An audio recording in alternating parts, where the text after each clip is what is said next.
कीहुन सबको अटैक करने का ऑर्डर देकर कारगालगान की तरफ अपना डैगर लेकर भागने लगता है, लेकिन उसे रियलाइज हुआ कि कोई अपनी जगह से हिल भी नहीं रहा है और सब के सब बुरी तरह से डरे हुए हैं। तो कीहुन अकेले ही कारगालगान से भिड़ने जाता है, पर तभी कारगालगान अपना स्पेल करता है और कीहुन उससे टकराकर दूर गिर जाता है। कारगालगान कहता है, अरे बेवकूफ इंसान, भूल गया कि तू कहाँ पर खड़ा है? तुझे लगा कि तू मुझे मार सकता है? अब देख मैं क्या करता हूँ। कारगालगान अपना ग्रेविटी कंट्रोल वाला स्पेल करके कीहुन को पकड़कर बुरी तरह से ऊपर नीचे उठाकर पटकने लगता है। उसकी हालत देखकर दूसरे हंटर रोने लगते हैं और कारगालगान कीहुन को हवा में उड़ाकर नीचे पटककर उसका काम तमाम करने ही वाला था कि जिन्वू बीच में आकर उसको बचा लेता है और कहता है, ये डंजन गिल्ड की प्रॉपर्टी थी, इसीलिए मैं इसमें टांग नहीं अड़ाना चाहता था, लेकिन ये स्ट्राइक स्क्वाड खत्म हो रही है, इसीलिए मुझे तुमसे इजाजत लेनी है। क्या मैं इस दरबार में मौजूद हर मॉन्स्टर को मार सकता हूँ? कारगालगान अपने पहरेदार को हमले का इशारा करता है और जैसे ही मॉन्स्टर उनको मारने आया तो जिन्वू अपने डोमिनेटर टच की एबिलिटी से उसको दूर पटक कर मारता है। कीहुन ये देखकर सरप्राइज होता है। जिन्वू बोला, मैं आपसे एक और बार इजाजत लेना चाहूँगा, क्या मैं इनको खत्म कर सकता हूँ? जल्दी बोलिए। जिस पर कीहुन बड़ी मुश्किल से बोला, अगर आप ऐसा कर सकते हैं तो मदद कीजिए। कारगालगान अपना ओरा निकालते हुए बोला, इंसान, तुम्हारे पास तो लाजवाब ताकत है, पर क्या तुम्हें लगता है कि तुम हम सबको हरा दोगे? क्या हुआ इंसान, मेरा ओरा देखकर डर गए? जिन्वू कहता है, मैंने ऐसी एनर्जी कभी सेंस नहीं की, लगता है ये फाइट बहुत टफ होने वाली है। माफ करना टोटका करने वाले, मगर ये फाइट वाली बात तुम्हारे लिए है। अब टाइम आ गया है, बाहर आ जाओ मेरी शैडो आर्मी। तभी वहां पर एक एक करके जिन्वू की शैडो आर्मी अपीयर होती है। आयरन इग्रिस के साथ साथ टैंकर और मॉन्स्टर शैडो कारगालगान की मां बहन करने के लिए उसके दरबार में आ चुकी थी। गेट के बाहर जिनचुल की कार आकर रुकती है और माइनिंग टीम के लोग बात कर रहे हैं कि मॉनिटरिंग डिवीजन का हंटर यहाँ क्यों आया है, कुछ ना कुछ बात जरूर है। जिनचुल मन में कहता है, जिन्वू यहाँ काम करने क्यों आया है? मिस्टर संग, अब जल्दी ही तुम एस रैंक हंटर बन जाओगे, इसीलिए तुमको थोड़ा अलर्ट रहना चाहिए, क्योंकि तुम पर मेरी नजर बनी हुई है।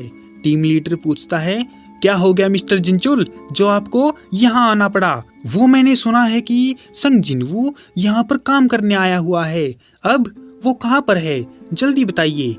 अच्छा, वो नया लड़का, लेकिन बात क्या है, कोई दिक्कत हो गई है क्या? तभी वो तगड़ा हंटर बोला, मुझे पता था वो लड़का ठीक नहीं है, उसके घूरने से ही मेरी पैंट गीली हो गई थी। अब देखो मॉनिटरिंग डिवीजन वाले भी उसे ढूंढते हुए यहाँ आ गए हैं। ये वही हंटर है जो जिन्वू से टकराया था। टीम लीडर ने जिनचुल से कहा, मिस्टर, वो नया लड़का तो गेट के अंदर गया है, क्योंकि आज पोर्टर नहीं आया था, जबकि और कोई तो जाने को रेडी नहीं था, इसीलिए वो लड़का अंदर चला गया। पता नहीं आज क्या हो रहा है, पहले मिस चाहेइन और अब आप यहाँ पर आखिर आए क्यों हो? जिनचुल मन में कहता है, क्या कहा इसने, मिस चा अंदर गई हैं? अरे यार, पहले माइनिंग और अब ये पोर्टर, समझ नहीं आ रहा है ये कैसा इंसान है जो अलग अलग काम कर रहा है। तगड़ा हंटर बोला, आप हमें बताते क्यों नहीं कि आखिर हुआ क्या है, उसने किसी को मार डाला है क्या? जिनचुल कहता है, अबे ओए गधे, अपनी औकात में रहे, तुझे कल सुबह सब कुछ पता चल जाएगा। इतना कहकर जिनचुल वहां से चला जाता है और माइनिंग टीम जिन्वू के बारे में बातें बनाने लगती है, पर तभी जिनचुल को एक तगड़ी एनर्जी महसूस होती है। जिनचुल कहता है, ये कैसे हो सकता है, ये नहीं हो सकता, मुझे लगा कि मेरा काम तमाम होने वाला है। जिनचुल को पता चलता है कि उसके साथियों को भी यही फील हुआ है, तो वो जल्दी से अपना माना मीटर लेकर आते हैं और गेट की रैंक देखते हैं। उन्हें पता चला कि ये गेट एक खतरनाक गेट है और एसोसिएशन से गलती हुई है इसका माना चेक करने में। जिनचुल मन में कहता है अंदर जो टीम गई है वो बहुत बड़े खतरे में है, जबकि उनके पास तो कोई एस रैंक हंटर भी नहीं है। हमें जल्दी ही अंदर जाना होगा। और गेट के अंदर जाने पर चाहेइन उन मरे हुए ओर्क को देखकर सरप्राइज होती है और समझ नहीं पाती कि उन्होंने इतनी आसानी से इनको मार कैसे दिया। तभी एक एनर्जी का झोंका आकर हेइन की टोपी को उड़ा देता है और हेइन को अंदाजा हो जाता है कि उन सब की जान खतरे में है। और वही कारगालगान जिन्वू की शैडो आर्मी को देखते हुए बोला, अरे इंसान, तू अपनी टुच्ची सी आर्मी से मेरी सेना से कैसे लड़ेगा? जिस पर जिन्वू कहता है, अबे साले, अगर तू मुझे कम हाँकने की कोशिश करेगा तो मैं तेरी माँ बहन कर दूंगा। तभी जिन्वू अपनी स्किल मोनार्क डोमेन को एक्टिवेट करता है, जिससे उसकी शैडो आर्मी की स्ट्रेंथ काफी ज्यादा इंक्रीज हो जाती है। और जिन्वू को ये स्किल डीमन कैसल पर मिली थी। पास ही में खड़े हंटर जिन्वू की एबिलिटी देखकर चौंक जाते हैं, जबकि एक हंटर का मानना है कि वो बस 2 ही मैजिक बीस्ट को समन कर सकता है, लेकिन जिन्वू ने तो पूरी की पूरी आर्मी ही बुला ली है। हंटर लड़की समझ नहीं पा रही है कि एक इंसान इतनी ज्यादा डार्क एनर्जी कैसे यूज कर सकता है। कारगालगान कहता है, तुम लोग मेरा मुंह ही देखते रहोगे या उन पर हमला भी करोगे? मॉन्स्टर आयरन की तरफ बढ़ते हैं तो आयरन अपनी स्किल का इस्तेमाल करके उनको डरा देता है और अपना गंडास उठाकर उनको काट देता है, जबकि इग्रिस अपनी स्वॉर्ड से आते हुए मॉन्स्टर को गाजर मूली की तरह काट देता है। और जिन्वू भी अपने डैगर से 2 मॉन्स्टर से 2-2 हाथ करता है। हीलर लड़की कहती है, इसके लड़ने का तरीका तो चाहेइन जैसा है, और ये इतना पावरफुल होने के बावजूद अपनी ताकत को छुपा क्यों रहा था? जिन्वू अपना डैगर हवा में लहराते हुए आता है और कई सारे मॉन्स्टर को उनकी नानी याद दिलाता है और मन ही मन कहता है, इग्रिस आयरन और टैंक को छोड़कर मेरे सारे शैडो बी रैंक पर हैं और मैं उम्मीद करता हूँ कि वो थोड़ा काम तो निपटा ही लेंगे। मॉन्स्टर हमसे 3 गुना ज्यादा हैं, इसीलिए मुझे थोड़ा जल्दी काम करना होगा। तभी जिन्वू के पीछे एक ब्लास्ट होता है और कई शैडो सोल्जर खत्म हो जाते हैं। जिन्वू देखता है कि ये कैसे हो गया। ये कारगालगान था जिसने अपने स्पेल से ये सब किया था। उसने हंसते हुए कहा,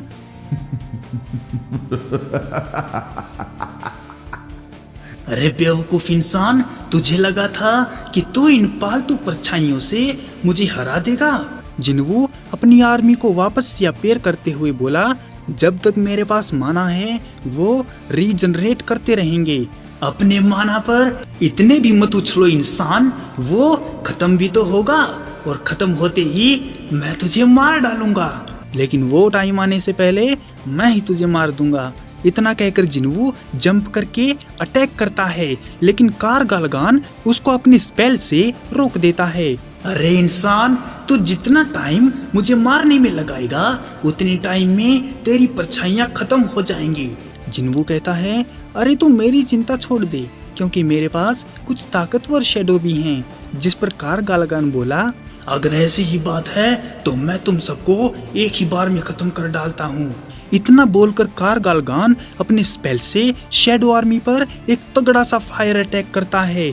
उसका अटैक देखकर जिन्वू सोचता है, अरे यार, ये वल्कन और डीमन किंग से भी ज्यादा ताकतवर है। डीमन किंग समन करने में अच्छा था, लेकिन डिफेंस में कच्चा था, मगर इसके पास तो कमाल का डिफेंस और स्पेल है। तभी जिन्वू अपनी इन्वेंट्री से एक हीलिंग पोशन निकालता है जो उसके माना को आसानी से रिस्टोर कर देगा। जिन्वू पोशन खत्म करके बोला, अबे ओए गधे, क्या बोल रहा था तू? सबको मार डालेगा? रुक, तुझे मैं अभी दिखाता हूँ कि एक नेक्रोमेंसर की असली ताकत आखिर होती क्या है। अच्छा तो चलो, जितने भी मॉन्स्टर मीठी नींद सो रही हैं वो सब अराइज। जिन्वू के इतना बोलते ही सारे मर चुके मॉन्स्टर जिन्वू की शैडो आर्मी बनकर जाग जाते हैं। कारगालगान को एक भी बात घंटा पल्ले नहीं पड़ती कि आखिर यहाँ पर हो क्या रहा है। जिन्वू मॉन्स्टर को डराते हुए बोला, फिकर नोट खूबसूरत मॉन्स्टर, तुम सब के सब मेरी शैडो आर्मी में आने वाले हो, और तुम भी तैयार रहो क्योंकि इनके बाद तुम्हारी बारी है। कार बांग बांग या जो भी तुम्हारा नाम है, कार गालगान थोड़ा डर जाता है और कहता है कहीं ये वही तो नहीं है, लेकिन ये कैसे हो सकता है, ये असंभव है, हमारा अंत ऐसे नहीं हो सकता। और जब से हम इस डंजन में आए हैं हमको एक ही बात बोली गई थी कि इंसानों को मार डालो। हमने कोई सौदेबाजी नहीं की, बल्कि हम तो बस ऑर्डर को फॉलो कर रहे हैं। सोल्जर की फाइट शुरू हो जाती है और कार गालगान अपने पहरेदारों को जिन्वू को मारने का ऑर्डर देता है और जिन्वू भी लाइक अब खेल में मजा आने वाला है। और वहीं आयरन मॉन्स्टर को बुरी तरह से पेले जा रहा था, जबकि इग्रिस पर 2 पहरेदार अटैक करने आते हैं। इग्रिस उनसे बचने के लिए अपने आप को स्वॉर्ड से खड़ा कर लेता है और एक डैगर निकालकर उसके सिर में दे मारता है, लेकिन दूसरा पहरेदार गुस्से में आकर इग्रिस को पीछे धकेल देता है, पर उसके पीछे से आयरन आकर उसको फोकट में बादलों की सैर करवा देता है और टैंकर भी अपने पंजे से एक तीसरे पहरेदार को दबाकर मार डालता है। तो टैंकर और आयरन आपस में हाई फाई करते हैं। उनकी ये हरकतें देखकर जिन्वू कहता है मेरे जनरल अपनी ताकत का सही इस्तेमाल कर रहे हैं, लेकिन मैं अपनी माना को इतनी जल्दी रिस्टोर नहीं कर पाऊंगा। इस पोषण के इस्तेमाल से और माना की कमी से शैडो सोल्जर कम पड़ जाएंगे। कार गालगान उसकी पावर से दुखी है, जबकि वहाँ खड़े हंटर को एक हंटर कहता है सब के सब देख क्या रहे हो, चलो चलकर उसकी मदद करते हैं। तभी कार गालगान उन पर 3 तरह का स्पेल करके कमजोर कर देता है और कहता है बेवकूफ इंसानों, देखने का काम मिला है तो चुपचाप देखो और मेरे काम में टांग मत अड़ाओ।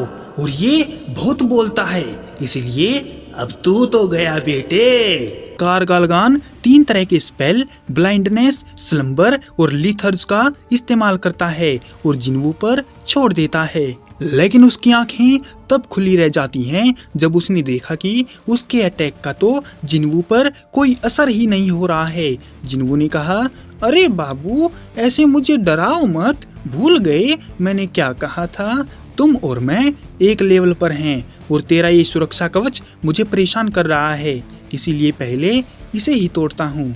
तभी जिन्वू जादूगर की मदद से उसी ऑर्ब का इस्तेमाल करता है और एक ही बार में कार गालगान की शील्ड को तोड़ देता है और कार गालगान समझ नहीं पाया कि आखिर ये हो कैसे गया। तभी वहाँ पर एक हाथ में कुदाल लिए मैडम भी पहुँच जाती है और वहाँ हो रही फाइट और शैडो आर्मी को देखकर समझ नहीं पाती कि आखिर यहाँ पर हो क्या रहा है, क्योंकि समन करने वाला हंटर तो बस 2 को समन कर सकता है। वो जल्दी से घायल हंटर के पास जाकर उनकी हालत और जगह के बारे में पूछती है, लेकिन खुद हंटर को ही नहीं पता है कि चल क्या रहा है। कार गालगान एक तगड़ी रोर करके बोला इंसान, तेरी ये घटिया स्ट्रेटेजी मुझ पर काम नहीं आएंगी। अब देखता हूँ तू मेरे 4 स्पेल को एक साथ कैसे हैंडल करेगा। कार गालगान स्पेल करके एक तगड़ा पंच जिन्वू के पैरों के पास लैंड करके बोला ब्लडी साउंडर्स, इंसान अब तेरा बचना नामुमकिन है। उसके पंच की पावर देखकर हेइन सबको बाहर निकलने को कहती है। उसके गुस्से को देखकर जिन्वू भी लाइक अरे यार, तुम इतना गर्म क्यों हो रहे हो, अगर चाहो तो मैं ठंडा पानी पिला सकता हूँ। जिस पर कार गालगान बोला ओए इंसान, इतना भी मत उड़, अभी तक तो मैं तेरे साथ खेल ही रहा था, अब देख मैं क्या करता हूँ। इतना बोलकर कार गालगान एक बड़ा सा फायर का गोला बनाकर जिन्वू की तरफ फेंक देता है और कहता है अरे बेवकूफ इंसान, तू मुझे हल्के में ले रहा है, क्या तू भूल गया कि मैं God of the high orcs हूँ। लेकिन तभी जिन्वू एक जंप करके कार गालगान के चेहरे के बिल्कुल करीब चला जाता है और कहता है तूने साइज बढ़ाकर गलती कर दी, क्योंकि ये मेरे लिए आसान हो गया है। इतना बोलकर जिन्वू उस पर अपने स्लैशेस की बारिश कर देता है और तभी वहाँ पर जिनचुल भी अपने साथियों के साथ आ गया और फाइट को देखकर समझ नहीं पाया कि यहाँ चल क्या रहा है। इतने में ही उसकी नजर हेयन पर पड़ती है। उसने बताया कि ये मैजिक बीस्ट उस लो रैंक हंटर ने समन किए हैं।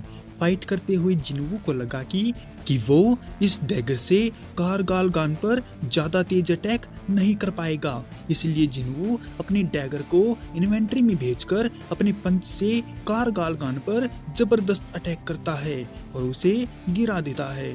जिनचुल ने कहा, अच्छा तो आप संग जिन्वू की बात कर रही हैं। हेइन को झटका लगा ये जानकर कि इस हंटर के बारे में सर्विलेंस टीम के मैनेजर को भी पता है। जिनचुल ने कहा, मैं तो यहाँ खतरे को महसूस करके मदद करने आया था, क्योंकि मानामीटर में इस गेट की रैंक बहुत ही खतरनाक आई थी। लेकिन अब मुझे तो नहीं लगता कि मेरी मदद की किसी को जरूरत भी है, क्योंकि संग जिन्वू खुद ही ए रैंक डंजन को क्लियर कर रहा है। वो इतना कैपेबल कैसे बन गया? इन मैजिक बीस्ट को देखकर तो लगता है कि ये काफी ताकतवर हैं, लेकिन जिन्वू कितने बीस्ट को समन कर सकता है? हेइन पूछती है, आखिर ये है कौन, जरा मुझे भी बताएंगे? जिनचुल बहाना बनाकर कहता है, मैडम इसको मैं जानता तो हूँ, लेकिन थोड़ा सा, बस थोड़ा सा। जिन्वू गिरे हुए कारगालगान से बोला, तूने अपने गुलामों को खो दिया है, अब तुम्हारे पास जीतने का कोई मौका नहीं है। तभी कारगालगान चिल्लाते हुए बोला, ऐसा नहीं हो सकता कि कोई भी द ग्रेट ऑर्क्स किंग कारगालगान को डिफीट कर सके। पर इतने में ही शैडो सोल्जर पीछे से आकर कारगालगान का काम तमाम कर देते हैं और जिन्वू का लेवल अप हो जाता है। जिन्वू कहता है, मैंने कारगालगान को मार डाला है और बाकी बचे मॉन्स्टर को शैडो सोल्जर निपटा रही है, तो तब तक मैं रिवॉर्ड ले लेता हूँ। लेकिन एक सेकंड, ये गेट तो गिल्ड का है और इसको मैं लूट लूंगा तो ये लालच माना जाएगा। खैर छोड़ो, मैं इनकी शैडो को तो एक्सट्रैक्ट कर ही सकता हूँ। राइज! इतना कहते ही कारगालगान की शैडो उठकर बैठ जाती है और उसको देखकर सबकी फटकर हाथ में आ जाती है। जिन्वू बोला, अब तुम मेरे शैडो बन चुके हो और पहले के मुकाबले अब काफी शांत भी हो। मैंने अभी तक बस स्टैंडर्ड, एलीट और नाइट वाली 3 रैंक ही पता थी, लेकिन अब मैं एक नया रैंक देख रहा हूँ। सिस्टम जिन्वू को उस शैडो का नाम रखने को बोलता है, तो जिन्वू कहता है, अरे क्या नाम था इसका, कार बांग बांग ऐसा ही कुछ था। माफ करना नई शैडो, अगर मैं तुम्हारा नाम अच्छे से प्रोनाउंस नहीं कर रहा हूँ तो। ठीक है, चलो मैं तुम्हें एक नया नाम दे देता हूँ। आज से तुम्हारा नाम है टस्क। आज से मैं तुम्हें टस्क बुलाऊंगा। टस्क नाम की शैडो जो लेवल 1 के साथ एलीट नाइट रैंक पर है। जिन्वू बोला, मुझे कारगालगान की सेना मिलना बहुत बड़ी जीत है। अब मेरे पास लगभग 127 शैडो सोल्जर हैं, तो कुछ शैडो को मैं वर्ल्ड ऑफ नथिंगनेस में भेज देता हूँ आराम करने के लिए। तभी जिन्वू सभी शैडो को वहां से गायब कर देता है और जिनचुल जिन्वू के पास चलते हुए आता है। उसे देखकर जिन्वू की फटकर हाथ में आ जाती है, क्योंकि उसके साथ साथ हेइन भी उसके कारनामे देख चुकी थी। स्ट्राइक टीम सवाल पूछने लगी कि इतना ताकतवर लड़का आखिर पोर्टर क्यों बना। तभी जिनचुल उसको घेर कर कहता है, हम सर्विलेंस टीम से हैं और हंटर एसोसिएशन जिन्वू को प्रोटेक्ट कर रही है, जिसका मतलब है कि इनकी पहचान बाहर नहीं आनी चाहिए, क्योंकि ये बात एक टॉप सीक्रेट है। हम आप लोगों को सब कुछ समझा देंगे, लेकिन गेट के बाहर आप किसी को भी कुछ नहीं बता सकते जो कुछ भी यहाँ पर हुआ है। ज्यादा बातें रिवील ना करते हुए जिनचुल वहाँ से जिन्वू को चलने के लिए बोलता है और उन सबको कहता है, अभी अभी मिस्टर संग ने अकेले ही बहुत सारे बीस्ट को मारा है, वो भी कोरिया की सबसे बड़ी हंटर टीम के सामने, जिसका मतलब है कि उनकी रैंक एक एस रैंक हंटर के जितनी है। अगर आपको कोई कंफ्यूजन है तो एसोसिएशन में इंक्वायरी करें और फिलहाल के लिए हम आपको यहाँ से निकाल देते हैं।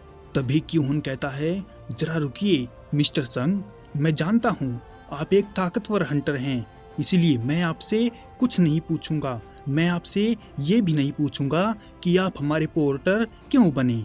आपने हमारी जान बचाई, इसीलिए मैं आपको मेरी पूरी टीम की तरफ से थैंक यू कहता हूँ।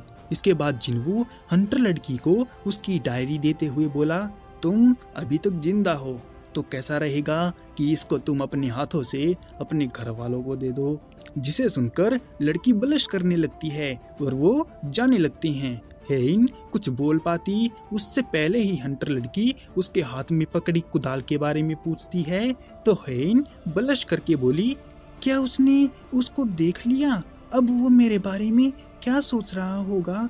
मिस चा, आप किसके बारे में बात कर रही हैं? अरे छोड़ो, कुछ नहीं। उन सब के गेट से निकलने के बाद हम जिनी को देखते हैं जो जिनवू से बात करने के लिए खुद को रेडी कर रहा था।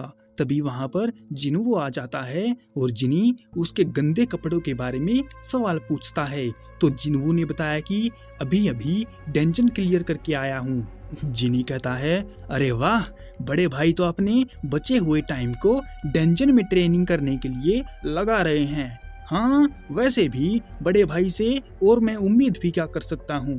वो दोनों बैठ जाते हैं और जिनी जिनवू को अपनी और अपने पापा के बीच हुई बातों को बता देता है।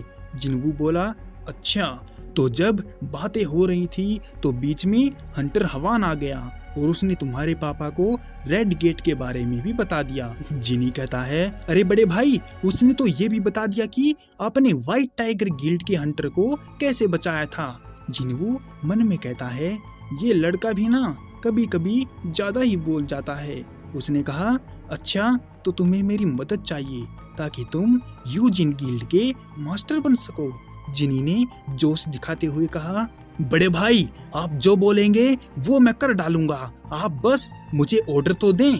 जिनवू सीरियस होकर अपना जवाब देने जा रहा था और जिनी डरा हुआ है कि कहीं जिनवू मना ना कर दे।